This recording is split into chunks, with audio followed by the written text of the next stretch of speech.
मैया की, भैरव भैया की। कहते माँ आती नहीं है बुलाई जाती है, माँ आती नहीं है बुलाई जाती है, ताली बजती नहीं है बजाई जाती है। बोल सच्चे दरबार की। कहते दीदी दुकान उसी का चलता है जिसका दुकान होता है, दुकान उसी का चलता है जिसका दुकान होता है।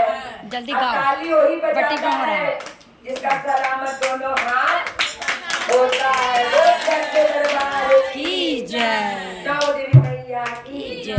गर्मी के महीना बदी थी, माई देखी गर्मी से बड़ा परेशान बारी, तब माई के मनावे खातिर माई के मंदिर जाए के पड़ी। अब माई से कहे के हे माई राउर मंदिर में बड़ा सुख मिलेला, ए माई राउर मंदिर में बड़ा सुख मिलेला। इतनी अर्जी करी है माई हमार लाल के हमेशा झोली तो ही भरेला। बोल सच्चे दरबार की।